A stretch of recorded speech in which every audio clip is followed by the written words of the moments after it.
Hello everyone. So, how are you? A very good afternoon to everyone. So, let's begin our class and start the class of ours today. So, hopefully, everyone is all okay. So, let's crack the CBSE commerce. Crack the 12 CBSE commerce with us.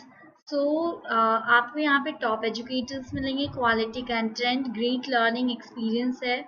मेरे बारे में आपको सबको पता होगा कि I am Sneha Joshi and मेरा teaching एक पैशन है। मैंने कंप्लीट किया BCom CA CS final year. Don't forget to rate and review and follow me in Unacademy. Crack the CBSE Class 12 with India's largest learning platform and get the subscription. आप Unacademy से subscription लीजिए। उससे पहले मैं आपको कुछ benefit बताती हूँ। What is the benefit to get the subscription from the Unacademy.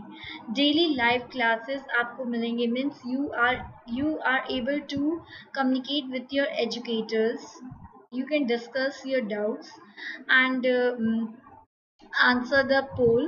Means daily आपको सेम इन्वायरमेंट मिलते जो आपको स्कूल में मिलेंगे। लाइव टेस्ट एंड क्विजेस भी होते हैं, मतलब you can evaluate your preparation with regular mock test and quizzes. Structured course means according to your exam syllabus sequence ये अनअकैडमी के रहते हैं। एंड अनलिमिटेड एक्सेस, सबसे अच्छी बात क्या है कि ये अनलिमिटेड एक्सेस है, means you can see the number of limited times once you get the subscription. If you miss the live classes, you can see the recorded classes the number of times.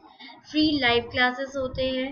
You are means कि आपको मौका मिलेगा top educators के साथ interact करने का, उनसे motivation लेने का, उनसे क्लासेस लेने का। It has a comprehensive syllabus. Student आपको कुछ नहीं करना है, जस्ट टेक योर स्मार्टफोन, आप अपने स्मार्टफोन को उठाइए और अनअकैडमी ऐप डाउनलोड कर ली and get the subscription fast. मैं स्पेशल क्लास भी देती हूँ अनअकैडमी पे। मेरा स्पेशल क्लास जनरली 5 PM पे मेरा रहता है और एक 10 PM पे रहता है। Don't miss my class, you can join me there also. Okay, हम we are also in Telegram, just copy the link and contact us. मेरा खुद का एक टेलीग्राम चैनल है and my Telegram channel is love for commerce, और you can search for @study zone. You can go and ping me there. I'm there. Fee structures basically 1 month, 3 month, 6 month, 12 month के थे, but basically मैं आपको recommend करूंगी go for the 12 month। देखो, एक तो very economical है। अन academy जो एक ऐसा प्लेटफॉर्म है जो आपको इकोनॉमिकली प्रोवाइड करता है, सारे सिलेबस कंप्लीट करते हैं with revisions, with test, with quizzes, with doubt session, every in one complete package. And हाँ, don't miss to use my code to get the 10% discount on your subscription. Sneha 10 is my code, SNEHE10, Sneha 10 is my code. आज का हमारा session क्या है? I'm going to revise you the chapter 2, which is the principle of management. मैं आपको full on revision कराऊंगी, 2 part में revise कराऊंगी। आज मेरा क्या पार्ट 1 है। Don't miss my class.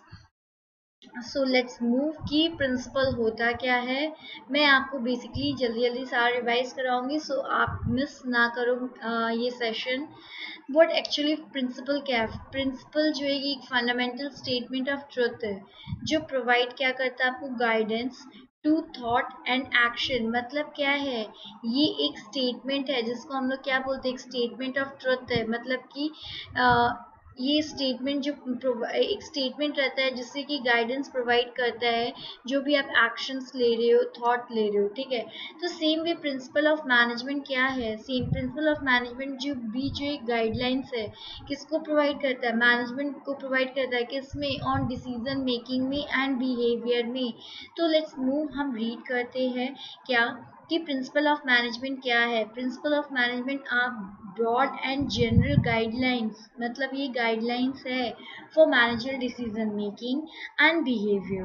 that is the guide the practice of management. Okay, so hopefully ये आपको concept clear आ गया होगा कि प्रिंसिपल ऑफ मैनेजमेंट है क्या। प्रिंसिपल ऑफ मैनेजमेंट जो कुछ नहीं बस एक गाइडेंस है जो कि हर एक मैनेजमेंट के डिसीजन और एक्शन लेने पे गाइड करता है। सो प्रिंसिपल ऑफ मैनेजमेंट आप जस्ट कीप इन माइंड कि मानो ये एक वर्कर है, उसको यहाँ तक जाना है, तो ये गाइडेंस कौन प्रोवाइड करेगा, ये डायरेक्शन जो है ये कौन प्रोवाइड करता है, मैनेजमेंट। तो just like he is a act as an guidelines. So अब हम क्या पढ़ेंगे, nature of principle of management. So revise करते हैं कि नेचर हमें याद है कि हम क्या क्या पढ़े थे, अगर नहीं याद है जस्ट रिवाइज हियर कि nature of principle of management क्या क्या है। यूनिवर्सल एप्लीकेबिलिटी है, जनरल गाइडलाइंस है, universal means it is applicable to everywhere. Principle of management जो है वो सब जगह लगता है, मतलब क्या कि वेरी हर एक लेवल पे लगेगा आपके, चाहे वो टॉप हो, मिडिल हो, लो हो, ठीक है, फिर प्राइवेट सेक्टर हो, पब्लिक सेक्टर, मतलब एवरीवेयर। फिर जनरल गाइडलाइंस रहते हैं, इसके कुछ गाइडलाइंस रहते हैं। फॉर्म बाय प्रैक्टिस, मतलब क्या है कि प्रैक्टिस एंड एक्सपेरिमेंटेशन से ही बनते हैं। मतलब कि अगर कुछ एक्सपेरिमेंट करे, प्रैक्टिस करे बिफोर कोई प्रोसेस को कंप्लीट करने के लिए, तो ये प्रिंसिपल ऑफ मैनेजमेंट जो है वो ये बोलते हैं। फ्लेक्सिबल मतलब क्या है कि मतलब इट चेंज, मतलब कि प्रिंसिपल को मॉडिफाई किया जा सकता है, गाइडलाइन को मॉडिफाई किया जा सकता है। मेनली बिहेवियर, ठीक है, कॉज एंड इफेक्ट रिलेशनशिप, मतलब हर एक इफेक्ट का कॉज होना चाहिए, हर एक रिजल्ट का जरूर उसके पीछे कोई रीजन रहता है। जैसे हम एग्जाम्पल लिए थे क्या, एक बंदे ने एक एप्पल लिया, वो एप्पल नीचे गिर गया, ऊपर भी गिर सकता है, नहीं, ये नीचे की तरफ ही क्यों गिर रहा है, क्यों, बिकॉज ऑफ ग्रेविटी। सो उस एप्पल गिरने का भी एक कॉज है, ठीक है। कंटीजेंट मतलब क्या है कि according to the situation, needs जो भी सिचुएशन के अकॉर्डिंग नीड्स रहेगा, उसके अकॉर्डिंग जो है वो मैनेजमेंट वर्क करेंगे। तो ये नेचर्स है प्रिंसिपल ऑफ मैनेजमेंट के। प्रिंसिपल ऑफ मैनेजमेंट के हम कितने नेचर्स पढ़े, पहला यूनिवर्सल एप्लीकेबिलिटी, फिर general guidelines, form by practice and experimentation, flexible, mainly behaviour, cause and effect relationship and contingent, mean 7 natures हम पढ़े। Okay, we can go through more कि यूनिवर्सल एप्लीकेबिलिटी होता क्या है। It is therefore they can be applied in all type of organisation. मैंने बोला था कि सारे ऑर्गेनाइजेशन में लगेंगे, चाहे वो बिजनेस हो, नॉन बिजनेस हो, स्मॉल हो, लार्ज हो, इंडस्ट्री हो, नॉन इंडस्ट्री हो, सब में नेचर प्रिंसिपल ऑफ मैनेजमेंट लगते हैं, ठीक है। जनरल गाइडलाइंस क्या क्या है, they are general guidelines to action and decision making. However, they do not provide ready-made solution as the business environment is ever changing of dynamic. मतलब क्या है कि ये मतलब क्या है कि ये रेडीमेड सॉल्यूशन प्रोवाइड नहीं करते। मतलब इसका मतलब क्या है कि business have to do the actions and decision making, मतलब क्या है कि it has to follow the some guidelines formed by practice and experimentation. They are developed after through research. मतलब किस कैसे डेवलप्ड होता है, मतलब रिसर्च कंसिडर्ड होगा।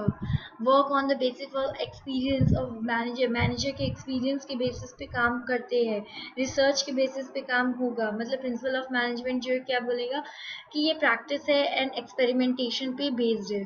फ्लेक्सिबल मीन्स कि हम मैनेजमेंट के प्रिंसिपल को मॉडिफाई कर सकते हैं, which can be adapted and modified by practising manager as per the demand of the situation and as they are man made principle, मतलब प्रिंसिपल को हम मॉडिफाइड कर सकते हैं। मेनली बिहेवियर क्या है, since the principle aim at influencing complex human behavior, they are behavior in nature, ठीक है। causes and effect relationship means क्या है, they intended to establish relationship between the cause and effect, मतलब cause and effect का एक strong relationship होता है, so that they can be used in similar situation, मतलब हर एक situation में cause and effect का relation होगा। contingent क्या है, the applicability depend upon the prevailing situation, मतलब according to the needs, according to the situation पे depend करेगा at a particular point of time. According to the Terry, management principles are capsule of selected management wisdom to be used carefully and discreetly. Okay, so कितने principle हम पढ़े, 7 principle पढ़े। Just keep in mind, it's very easy. आप बस इस 7 principal को mind में set कर लो। कितने 7 प्रिंसिपल है? Universal applicability, general guidelines, form by practice and experimentation, flexible, mainly behaviour, cause and effect, relationship and contingent. Every सब मीनिंग समझ में आ गया होगा आपको कि क्या क्या मीनिंग है। अगर नहीं समझ में आया, मैं आपके डाउट को क्लियर करूंगी। जस्ट आप मुझे कमेंट सेक्शन में मुझे बताओ अपने doubt, I will fulfil your the solution मैं प्रोवाइड करूंगी। सो डू नॉट वरी।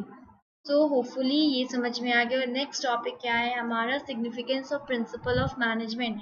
सिग्निफिकेंस क्या क्या है प्रिंसिपल ऑफ मैनेजमेंट की? पहला सिग्निफिकेंस क्या है? Improve understanding, help in increasing the efficiency. मतलब क्या है कि ये हेल्प करेगा, प्रिंसिपल ऑफ मैनेजमेंट क्या करेगा कि इफिशियंसी इंक्रीज करेगा ऑर्गेनाइजेशन में, कि मैनेजमेंट जो है वो और अच्छी तरीके से काम करे। ठीक है। Help in develop the objective approach, to develop the जो भी ऑब्जेक्टिव है ऑर्गेनाइजेशन के उसको डेवलप करना। Help to coordinate and control, मतलब वर्कर्स और मैनेजमेंट के बीच में कोऑर्डिनेशन लाना। अंडरस्टैंड सोशल रिस्पॉन्सिबिलिटी, क्या क्या सोशल रिस्पॉन्सिबिलिटी है उसको अंडरस्टैंड करना प्रिंसिपल ऑफ मैनेजमेंट का काम है। सोशल रिस्पॉन्सिबिलिटी बेसिकली क्या हो गया? Eco friendly method of production follow करना, इम्पार्टिंग एजुकेशन हो गया, फिर एम्प्लॉयमेंट अपॉर्चुनिटी प्रोवाइड करना, फिर रिसर्च एंड डेवलपमेंट भी जो है ये प्रिंसिपल ऑफ मैनेजमेंट का काम है कि एक रिसर्च होना चाहिए, एक्सपेरिमेंटेशन होना चाहिए, एक्सपीरियंस होना चाहिए किसका? मैनेजर का। सो होपफुली आपको ये सिग्निफिकेंस आप गो थ्रू कर सकते हो। I am giving you 1 minute time to read this significance of principle of management.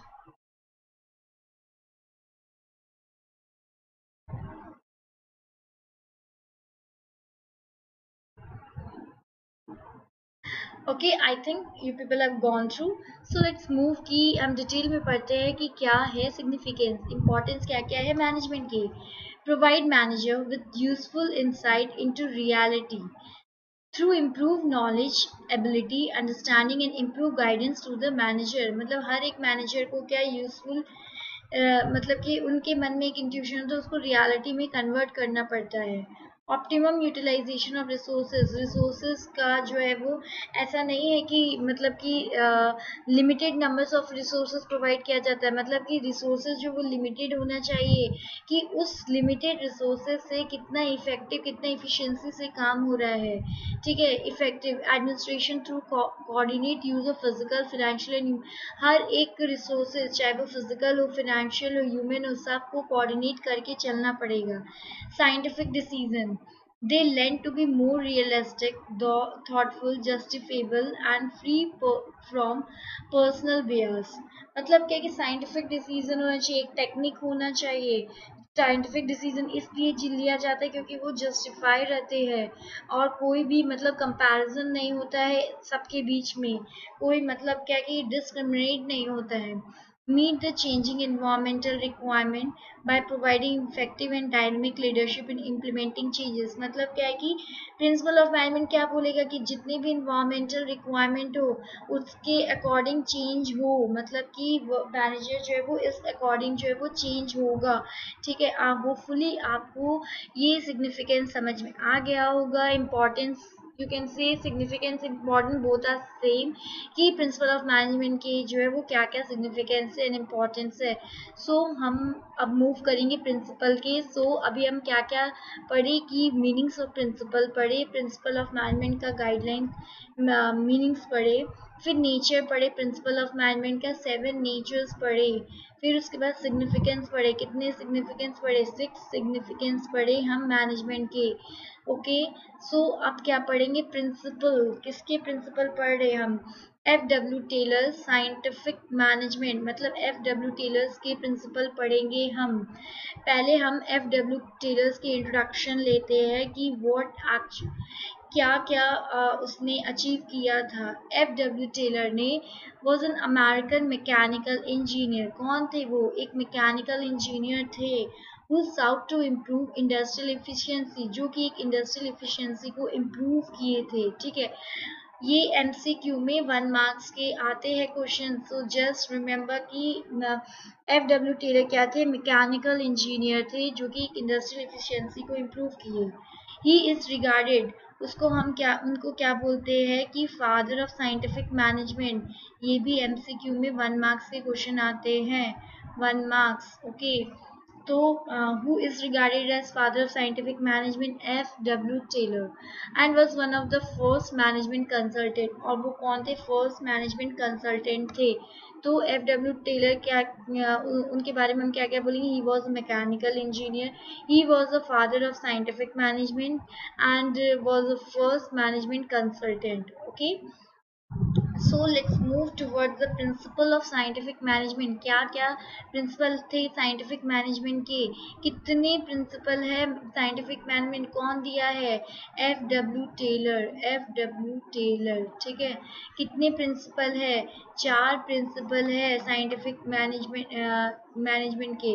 कौन कौन सा? Science not rule of thumb, means की रूल ऑफ थंब अप्लाई नहीं होना चाहिए, साइंस अप्लाई होगा, साइंस अप्लाई होगा। कॉज एंड इफेक्ट का रिलेशनशिप होना चाहिए, कॉज एंड इफेक्ट का रिलेशन जो है वो होगा। ठीक है, फिर हार्मनी नॉट डिस्कार्ड, एक पीसफुल इन्वायरमेंट होना चाहिए, कोई कॉन्फ्लिक्ट नहीं होना चाहिए वर्कर्स और मैनेजमेंट के बीच में। Cooperation is just an extension of the harmony. फिर डेवलपमेंट, एक डेवलपमेंट होना बहुत ज़रूरी, एक वर्क प्लेस में हर एक वर्कर्स के डेवलपमेंट कैसे कर सकते? ट्रेनिंग के द्वारा, मोटिवेशन के द्वारा। ओके, सो ये प्रिंसिपल हम पढ़े किसके किसके? Principle of scientific management. 4 scientific management है, you have to learn this कि कौन कौन से है। केस स्टडी भी आते हैं इससे रिलेटेड, सो इसके कॉन्सेप्ट आप अच्छे से समझिए। सो लेट्स मूव कि क्या है science not the rule of thumb. ठीक है, मतलब क्या है कि ये साइंस मतलब कि अगर कोई भी मैनेजर जो है वो वर्कर्स को काम दिया कि you have to do this in 30 minutes, anyhow, मतलब कितना रिसोर्सेज हो रहा है, क्या एफिशिएंट लग रहा है, ये कुछ नहीं देखना, बस 30 मिनट में काम कंप्लीट कर देना है। नहीं, ऐसा नहीं है, टेलर के अकॉर्डिंग ऐसा रूल ऑफ थंब नहीं आता है। मतलब क्या है कि रूल ऑफ थंब नहीं लगेगा टेलर के अकॉर्डिंग। टेलर के अकॉर्डिंग क्या लगेगा? साइंस। साइंस में वही मैनेजमेंट वर्कर को काम दे रहे हैं टू कंप्लीट इन 30 मिनट। तो अकॉर्डिंग टू द साइंस उस काम को कंप्लीट करने के लिए साइंस में वर्कर्स क्या क्या देखेंगे? कितना एफिशिएंसी लग रहा है इस काम को करने में, कौन कौन से रिसोर्सेज यूज हो रहे हैं, कितने वर्कर्स का काम हो रहा है इस काम में, मतलब हर एक इफेक्ट का कॉज होना चाहिए। तो सेम वे टेलर ने भी यही प्रिंसिपल लाया है कि साइंस लगना चाहिए, टेक्निक होना चाहिए हर एक प्लेस में। सो रूल ऑफ थंब जो है वो मेंटेन नहीं करेंगे। तो हम क्या पढ़ते हैं कि Taylor the introduction of the method of scientific inquiry into management practice. Scientific का प्रैक्टिस हुआ किसमें? मैनेजमेंट में। He suggested that by following the rules of thumb, all would not be equally effective। मतलब क्या है कि सबको एक ही अगर रूल्स ऑफ थंब फॉलो करेंगे तो सब इक्वली इफेक्टिव नहीं होगा। He believed that there was only one best method to maximize the efficiency। ठीक है, even a small production work loading pig of iron into box car can scientifically plan and manage। तो science not rule of thumb. Hopefully आपको ये concept clear हो गया होगा। अगर नहीं क्लियर हो गया, just ask me the in the comment section, just go through it। I'm giving you 1 minute time to go through uh, this topic।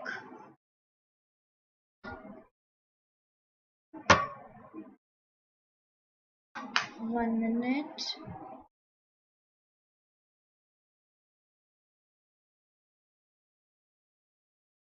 1 minute, just go through।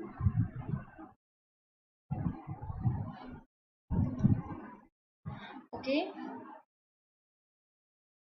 ठीक है, आपको समझ में आ गया होगा।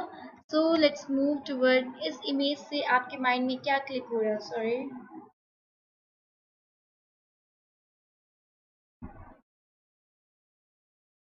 इस इमेज से आपके माइंड में क्या क्लिक हो रहा है? क्या हो रहा है इनके बीच में? क्या है इनके बीच में? इन इन सबको देख के क्या हो रहा है कि एक यूनिटी है इन लोग के बीच में। क्या है? फ्रेंडशिप है, फ्रेंडशिप बोल सकते हैं हम। पीसफुल रिलेशनशिप फॉलो हो रहा है। तो सेम वे टेलर ने भी एक माइंड सेट किया वर्कर्स और मैनेजमेंट के कि वर्क प्लेस पे एक पीसफुल रिलेशन मेंटेन करना बहुत ज़रूरी है टू अचीव द ऑर्गेनाइजेशन गोल। ठीक है, मतलब क्या है कि उनका माइंड में ऐसा फ्रेम किए मैनेजर्स के एंड वर्कर्स के कि अगर पीसफुल रिलेशन रहा तो मैनेजर्स और वर्कर्स दोनों के लिए बेनिफिट है। अगर पीसफुल रिलेशन रहा तो मैनेजर के लिए ये बेनिफिट है कि लेबर जो है वो स्ट्राइक पे नहीं जाएंगे, हंगर स्ट्राइक जो नहीं होगा। क्योंकि अगर मैनेजर जो है वो अगर वर्कर्स नहीं सुनते हैं तो वर्कर क्या करते हैं, वो एक यूनिटी बना के आपस में वर्क यूनियन बना के ट्रेड यूनियन बना के वो एक स्ट्राइक पे जाते हैं। तो ये सब कॉन्फ्लिक्ट जो है वो नहीं होगा, ये सब प्रॉब्लम फाइट नहीं होगा, क्लैश नहीं करेंगे आपस में। सो टेलर ने एक प्रिंसिपल लाया है, harmony not discord. So leads की manager service link between the owner and the worker. ठीक है, there should be complete harmony between the management and the worker. Both should realize that both are important. He had called for complete mental revolution on the part of both management and worker. It means management and worker both should transfer their thinking. In such a situation even trade union will not thinking of going strike, मतलब trade union भी strike में नहीं जाएंगे। Okay, so let's move. So इस clip से आपको क्या समझ में आ रहा है कि ओनर्स और वर्कर के बीच में एक ये पीसफुल रिलेशन है। ठीक है, जो भी ओनर है वो वर्कर्स को अच्छे से ट्रीट कर रहे, एक फ्रेंडली वे में ट्रीट कर रहे हैं। तो एक वर्क प्लेस में क्या होना इम्पोर्टेंट है, हार्मनी। डिस्कॉर्ड मतलब फाइट नहीं होएगा। सो टू प्रिंसिपल हम पढ़े क्या, science not rule of thumb. दूसरा पढ़े हम क्या, हार्मनी नॉट डिस्कॉर्ड। ठीक है, आप क्या पढ़ रहे हैं, कॉपरेशन नॉट इंडिविजुअलिज्म। मतलब क्या है कि ये एक जस्ट एक्सटेंशन है किसका, हार्मनी का। कॉर्पोरेशन होना बहुत ज़रूरी एक वर्क प्लेस में, यूनिटी अगर होगा तो किसके लिए अच्छा है, ऑर्गेनाइजेशन के लिए अच्छा है, बेनिफिट है। अगर मैनेजमेंट में अगर कॉर्पोरेशन हुआ वर्क प्लेस में तो किसके लिए बेनिफिट होगा, ऑर्गेनाइजेशन के लिए। सो हर एक एम्प्लॉय को आपस में कोऑपरेट करके चलना पड़ेगा। अगर कोऑपरेशन नहीं हुआ तो मतलब वर्कर के बीच में कोऑपरेशन नहीं है, मैनेजर्स के बीच में कोऑपरेशन नहीं है, तो ऑर्गेनाइजेशन के लिए खतरा हो सकता है। So this principle is the extension of second principle. Competition must be replaced by cooperation. Both should realize that they need each other. Worker should be rewarded for the suggestion. मतलब कोई भी अगर आपको सजेशन देगा, worker suggestion देगा तो उसको कुछ ना कुछ उसके उस सजेशन पे कुछ उनको इंसेंटिव मिलना चाहिए। क्यों, अगर इंसेंटिव मिलेगा तो वर्कर खुश होंगे तो वो अपना काम अच्छे से करेंगे। तो ये सब ध्यान में रखना पड़ेगा। तो ये सब ध्यान कौन रखता है, principle of management. According to him there should be an almost equal division of work. मतलब वर्क भी जो है वो डिवाइड करना पड़ेगा। ऐसा नहीं है कि सारे काम सिर्फ एक ही वर्कर्स को दे दिए, नहीं, it should be division of work. And responsibility, तो रिस्पॉन्सिबिलिटी भी जो है वो असाइन किया जाएगा। रिस्पॉन्सिबिलिटी जो है वो इन हैंड टू हैंड जाता है। ठीक है, अकॉर्डिंग टू द सिचुएशंस होता है between the workers and management. तो होपफुली आपको कॉपरेशन समझ में आ गया। इस इमेज से आपको क्या क्या समझ में आ रहा है कि क्या सबके बीच में क्या कॉर्पोरेशन है, कॉपरेशन होना ज़रूरी है, एक यूनिटी होना ज़रूरी है। ठीक है, तो अगर कॉपरेशन होगा तो बेनिफिट किसका होगा, ऑर्गेनाइजेशन का। तो ये कौन प्रिंसिपल लाया है, टेलर लाया है। ठीक है, सो होपफुली आपको ये टॉपिक क्लियर हो गया होगा। सो लेट्स मूव टुवर्ड द, हाँ, ये स्लोगन जो है एक वर्क फील्ड में होना बहुत ज़रूरी है। किसी भी फील्ड में आप ले सकते हो।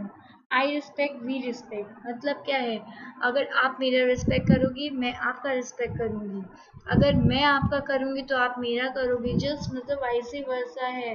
हर एक इंसान, हर एक बंदा रिस्पेक्ट खोजता है, चाहे वो छोटे काम में हो, चाहे बड़े काम में हो, चाहे आप वर्क प्लेस पे ले, चाहे आप अपने घरों में ले लो।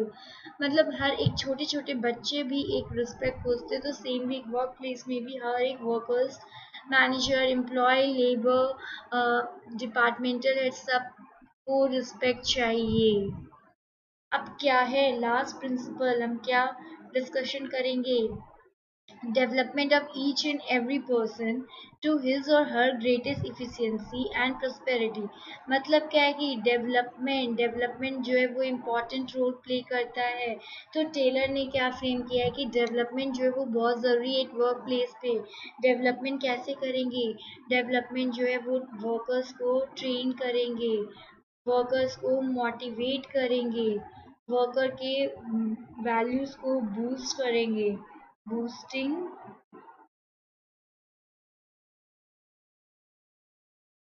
Moral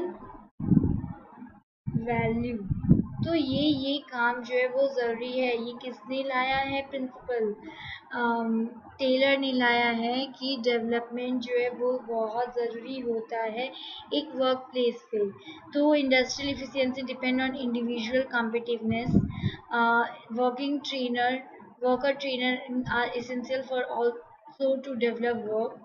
Taylor was of view that the concern of efficiency could be built in right in the process of employee selection। ठीक है, इफिशियंसी कैसे बिल्ड कर सकते हैं, जब एम्प्लॉय का सिलेक्शन होगा उस टाइम हम देखेंगे कि क्या कौन कौन से वर्कर अपने अपने जॉब के लिए इफिशिएंट है। सो हम 4 प्रिंसिपल पढ़े, कौन कौन से, science not rule of thumb, दूसरा पढ़े हार्मनी नॉट डिस्कॉर्ड, फिर पढ़े कॉपरेशन नॉट इंडिविजुअलिज्म, एंड पढ़े development of each and every individual to his or her greatest efficiency and prosperities. तो हम रिविजन्स हम क्या क्या पहले पढ़े थे, मैं एक बार फिर से रिवाइज करा देती हूँ। प्रिंसिपल के मीनिंग पढ़े, प्रिंसिपल ऑफ मैनेजमेंट के भी मीनिंग्स पढ़े, ओके। सो एंड नेचर्स पढ़े, किसके प्रिंसिपल ऑफ मैनेजमेंट के नेचर्स पढ़े, 7 नेचर्स पढ़े, ओके। सो हम सिग्निफिकेंस भी पढ़े, कितने 6 सिग्निफिकेंस पढ़े, significance importance both are same, ठीक है। प्रिंसिपल पढ़े, एफ डब्ल्यू टेलर्स के पढ़े, F W Taylor's was a mechanical engineer, he was the father of scientific management, he was the first consultant of the management, ठीक है। 4 principle पढ़े, science not rule of thumb, harmony not discord, cooperation not individualism, development of each and every individual to his or her greatest efficiency and prosperities। तो hopefully आपको ये concept clear हो गया होगा। Next हम पढ़ेंगे क्या, 14 प्रिंसिपल, उसके पहले हम क्या पढ़ते हैं, टेक्निक्स पढ़ेंगे, ठीक है। ये 14 प्रिंसिपल मैं आपको सेकेंड क्लास में सेकेंड पार्ट में पढ़ाऊंगी, उससे पहले हम आपसे पढ़ेंगे हम क्या, टेक्निक्स, क्या क्या टेक्निक्स है प्रिंसिपल ऑफ मैनेजमेंट की, ठीक है। सो टेक्निक्स के बारे में हम क्या क्या पढ़ते हैं। पहला टेक्निक्स क्या है, फंक्शनल फॉरमैनशिप। फंक्शनल फॉरमैनशिप है कि supervision to be divided into several specialised function. Foreman मतलब क्या है कि हर एक एक सेक्शन में डिवाइड लेना, several specialized function, each function to be entrusted to the special foreman, ठीक है। Each worker will have to take order from 8 foremen से उनको परमिशन लेना पड़ता है in the related process of function of production। Stress on separating planning functions from executing function। मतलब foremanship में क्या होता है कि ये डिवाइड करेंगे सेवरल स्पेशलाइज्ड फंक्शन को एंड उसको एक स्पेशल फॉर्मेन को देंगे, और वर्कर्स जो है वो किससे ऑर्डर लेगा, 8 फॉर्मेन से ऑर्डर लेता है, ठीक है। सब अब हम क्या पढ़ेंगे, मेथड स्टडी क्या है। The objective of method study is to find out one of the best way of doing the job। मतलब क्या कि ऑब्जेक्टिव क्या है मेथड स्टडी के, कि एक अच्छा तरीका, एक बेस्ट तरीका फाइंड करना to do the job, to maximise the efficiency, ताकि इफिशिएंसी जितना हो उसको सारा मैक्सिमाइज कर सके द यूज ऑफ किसमें मटेरियल में, मशीनरी में, मैन पावर में एंड कैपिटल में। ठीक है, तो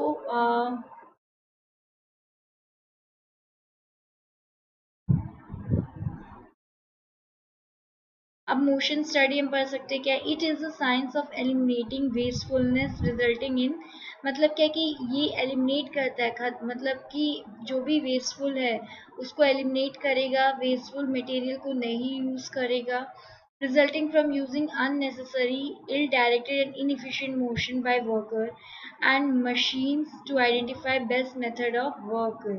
ठीक है, मतलब क्या है कि मोशन स्टडी में, मेथड स्टडी में, और क्या है डिफरेंशियल प्राइस वेज रेट, ये क्या है, this system link wages and productivity, the standard output per day established and two piece rate are used, higher for those who achieve up to and the low more than standard output, that is efficient worker, and lower for inefficient and slow worker। ठीक है, thus efficient worker will be rewarded and inefficient will be motivated to improve their performance। मतलब क्या different, efficient worker को जो है वो reward मिलेगा, incentive मिलेगा, और इनएफिशिएंट को क्या होगा, मोटिवेट किया जाएगा कि वो अपने परफॉर्मेंस को इम्प्रूव करे। तो इसमें साफ साफ लिखा हुआ है कि ये सिस्टम लिंक करेगा किससे, वेजेस से एंड प्रोडक्टिविटी से, जितना प्रोडक्टिविटी हो उतना आपका वेजेस इंक्रीज होगा। The standard output per day established and two price rate are used, higher for those who achieve up to and more than standard output, that is efficient worker, and lower for inefficient and slow worker। मतलब क्या है कि price rate ज़्यादा रहेगा किसके लिए, efficient worker के लिए, और कम किसके लिए रहेगा, इनएफिशिएंट एंड स्लो वर्कर के लिए। तो होपफुली जैसे हम एग्जांपल लेते हैं, स्टैंडर्ड टास्क इज 10 यूनिट। ठीक है, रेट्स कितना है, 50 per unit for producing 10 unit और more and 40 per unit for producing less than 10 unit. ठीक है, मतलब 50 रुपया है अगर वो प्रोड्यूस करेगा 10 यूनिट और उससे ज़्यादा, और 40 रुपया अगर कम प्रोड्यूस करेगा और less than 10। Worker A produce 11 unit, a worker ने कितना प्रोड्यूस किया, 11 यूनिट, मतलब उसको कितना मिलेगा, 11 इंटू 50, मतलब 10 से ज़्यादा का रेट कितना है, 50 रुपीज़। एंड वर्कर बी जो वो प्रोड्यूस कितना कर रहा है, 9, तो 10 से ज़्यादा कम का रेट कितना है, 40। तो मतलब क्या, द डिफरेंस इतना will motivate B to perform the better, मतलब बी को मोटिवेट किया जाएगा कि आप परफॉर्म बेटर वे में करो। तो ठीक है, ये इतना टेक्निक्स हम समझ गए। अब टेक्निक्स के क्या क्या है, principle of scientific management and techniques of scientific management का हम डिफरेंस देखेंगे कि क्या क्या डिफरेंस है प्रिंसिपल ऑफ साइंटिफिक मैनेजमेंट का। प्रिंसिपल ऑफ साइंटिफिक मैनेजमेंट जो वो गाइडलाइंस है, ये क्या है, गाइडलाइंस है, और ये क्या है, स्टेप्स, टेक्निक जो है ये स्टेप्स हो गया of the guidelines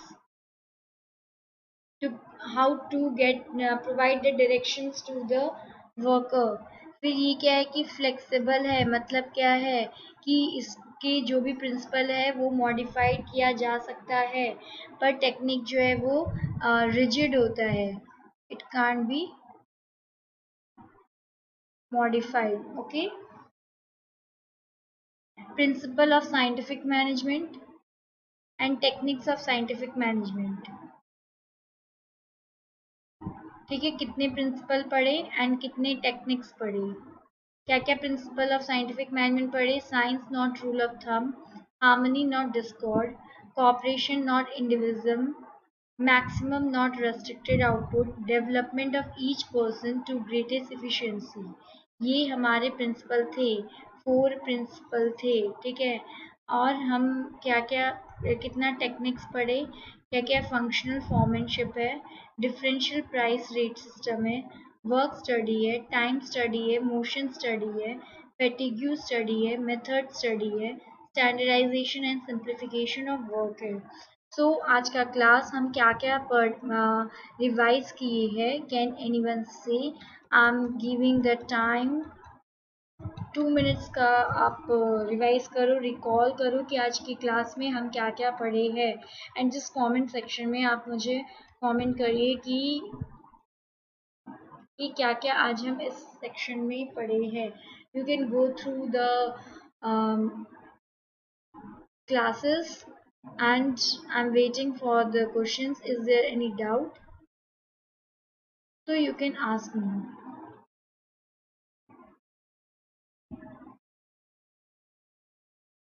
Okay?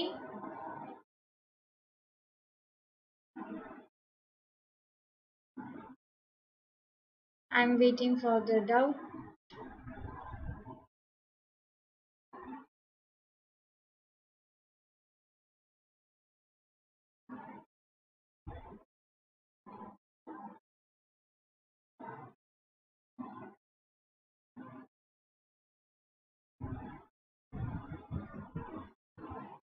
So if there is doubt, आज का सेशन में हम ये पार्ट 1 का सेशन था हमारा कि हमने क्या क्या पढ़ा है.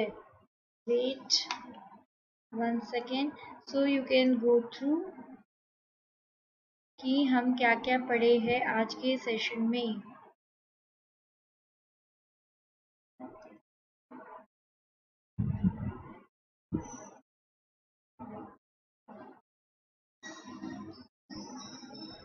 ठीक है, हम गाइडलाइंस पढ़े, इसकी मीनिंग पढ़े, प्रिंसिपल के नेचर क्या क्या थे मैनेजमेंट के, कितने नेचर पढ़े, 7 नेचर पढ़े. ठीक है, फिर सिग्निफिकेंस पढ़े, कितने 6 सिग्निफिकेंस पढ़े. ओके, 6 सिग्निफिकेंस पढ़े. प्रिंसिपल पढ़े, कितने प्रिंसिपल पढ़े हम, टेलर के 4 प्रिंसिपल पढ़े. Science, not rule of thumb, harmony, cooperation, development. ठीक है, फिर हम क्या पढ़े, इसके सारे फीचर्स को गो थ्रू किए हम. फिर उसके बाद हेनरी फिल्स हम पढ़ेंगे नेक्स्ट सेशन में. नेक्स्ट क्लास में मैं रिवाइज कराऊंगी. टेक्निक्स पढ़े हम, टेक्निक्स पढ़े, क्या क्या टेक्निक्स पढ़े थे. फॉर्मेट, फंक्शनल फॉर्मेट पढ़े. डिफरेंशियल प्राइस रेट सिस्टम पढ़े. मींस डिफरेंशियल प्राइस रेट मतलब क्या कि इफ़िशियंसी ज़्यादा है, प्रोडक्टिविटी ज़्यादा है तो ज़्यादा पे मिलेगा वर्कर्स को. अगर इफ़िशियंसी कम है तो उसको मोटिवेट किया जाएगा to improve the performance. Work study पढ़े, टाइम स्टडी पढ़े, मोशन स्टडी पढ़े, फैटिग्यू स्टडी पढ़े, मेथड स्टडी पढ़े, standardisation and simplification of work पढ़े. So student, thank you for this class. Hope आपको ये सेशन, ये रिविजन क्लास समझ में आया होगा. डाउट सेशन भी हम रखेंगे. जो भी डाउट होगा आप क्लियर कर सकते हो. आप मुझे कमेंट सेक्शन में आप मुझे बताइए कि आपके क्या क्या डाउट्स है. I will clear your doubts. And हाँ, मेरे टेलीग्राम चैनल में आप मुझे लिंक कर सकते हो. मेरा टेलीग्राम चैनल है लव फॉर कॉमर्स और you can search for @study zone. Okay, and ping me there. I will inform कि मेरी क्लासेस कब कब होते हैं, स्पेशल क्लास कब कब होती है, यूट्यूब में कब कब होते हैं. Okay, so don't miss my class. And one more thing कि हाँ, मैं आपको इतनी अच्छी रिवाइज करा रही हूँ सो एक लाइक तो बनता है. आप मुझे लाइक करो, मेरे अपने फ्रेंड्स को रेफ़र करो, मेरे कोड भी रेफ़र करो. मेरा कोड है स्नेहा10, SNEHA10. और हाँ, यूट्यूब में लाइक करना ना भूलें, सब्सक्राइब करना ना भूलें. Okay, so please subscribe me on the YouTube channel और बेल आइकन को हिट करना ना भूलें for the notification for my upcoming videos. जो भी है वो नोटिफिकेशन आपको मिलेंगे. और मेरा कोड यूज़ करना ना भूलें. माय कोड इज स्नेहा10, SNEHA10, स्नेहा10. So don't miss my class. My next session में, नेक्स्ट रिवीजन में पार्ट 2 में कराऊंगी हेनरी फेल्स के प्रिंसिपल. कुछ स्मॉल क्वेश्चंस भी लेके आऊँगी. So do not miss my next class. और मैं स्पेशल क्लास भी आपको प्रोवाइड कर रही हूँ अनअकैडमी ऐप पे. सो जो बच्चे अनअकैडमी ऐप डाउनलोड नहीं किए हैं, आप अनअकैडमी ऐप जल्दी से डाउनलोड करके सब्सक्रिप्शन लो. अगर सब्सक्रिप्शन नहीं लिए हो तो, और आप मेरे स्पेशल क्लास भी अटेंड करो. ओके, सो स्टूडेंट, होप आप everyone like my class. Hopefully आपको मेरी क्लास समझ में आ रहा होगा. आपको BST इजी लगने लगा हो. मैं और भी नई नई टेक्निक्स लेके आऊँगी आपको. Business study, I know it's a theory subject, it's a very boring subject, पर इट्स माय गारंटी इस बोरिंग सब्जेक्ट को मैं अच्छी से आपको पढ़ाऊँ. सो आप आपको ज़्यादा एफर्ट नहीं लगाना पड़े। पर बच्चों ये ध्यान में रखना कि आपको रिविजन करना ज़रूरी है। अगर मैं पढ़ा भी दूँ, अगर आप रिविजन नहीं करो साथ ही साथ, तो इट इज़ नॉट वर्थ, मतलब कि ये कोई काम का नहीं है मेरे पढ़ाने का। पढ़ाना मेरी ज़िम्मेदारी है और पढ़ना आपकी ज़िम्मेदारी है। तो जस्ट रिवाइज़ योर सेशन। आप एंड टेस्ट सेशन भी होगा, उससे और भी अच्छे से रिवीजन हो जाएगी। So thank you everyone. Hope आप मेरे क्लास को लाइक करे होंगे। So student, bye bye, thank you, hope everyone doing well. So enjoy everyone. Bye. So meet you in the next session. Okay.